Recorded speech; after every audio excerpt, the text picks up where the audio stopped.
নতুন ফ্ল্যাটে room tour কেন দিচ্ছ না, এই কমেন্ট গুলো তোমরা করে করে পাগল করে দিচ্ছ। তো চলো আজকে তোমাদের রুম ট্যুর দেবো। আর আমি ভিডিওগুলো শেয়ার করতে পারিনি কারণ আমি এতটাই এক্সাইটেড ছিলাম যে একটু একটু করে সব দিকটা সাজিয়ে নিয়েছি। তবে একটাই রুম সাজিয়েছি, আরেকটা রুম এখনো বাকি রয়েছে, ওগুলো তোমাদের সাথে শেয়ার করবো। তো চলো আমার রুমটা দেখাই। ওয়াও কি সুন্দর, নিজেই বলছি নিজের রুমটা সুন্দর, কারণ সত্যিই ভালো লাগছে।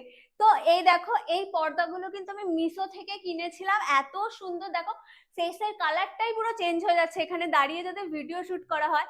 এই কালারটা একটা নিয়েছি, আর এখানে একটা ডার্ক কালারের নিয়েছি, মানে চকলেট কালারের।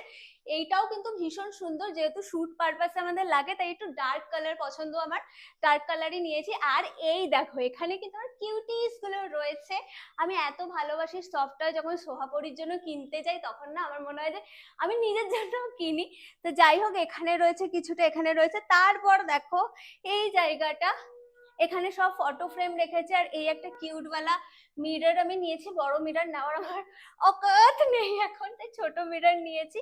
আর এই ফটো ফ্রেম গুলো তো সাজানো রয়েছে, কিন্তু এইখানে কি ফটো লাগাবো, আর ওখানেও একটা ফটো ফ্রেম রয়েছে, ওখানে কি কি ফটো লাগাবো আমি বুঝতে পারছি না। তারপর সব থেকে এক্সপেন্সিভ জিনিস যেটা, এইটা ইস তিন কত 4200 টাকা নিয়ে নিয়েছে, মানে 4200 টাকা বেরিয়ে গেছে আজকে। তো যাই হোক, তারপরেও কিন্তু খুব সুন্দর লাগছে। আমি একটা রেড কালারের বেড কভার, মানে হ্যাঁ বেড কভারই তো বলে, বেড কভার পেতে নিয়েছি। যাই হোক, বাংলায় বলছি, রেড কালারের চাদর পেতেছে। আর আমি ভাবছি এটাকে একটু থিম ওয়াইজ সাজাবো। তো কি কি কালারের বেডশিট পাতলে পরে ভালো হয় অবশ্যই জানিও আমাকে। আর অনেক কিছু করা বাকি রয়েছে, কারণ এই দেওয়ালটা এখনো ফাঁকা রয়েছে। এই দেওয়ালে কেমন ডেকোরেশন করলে ভালো হয়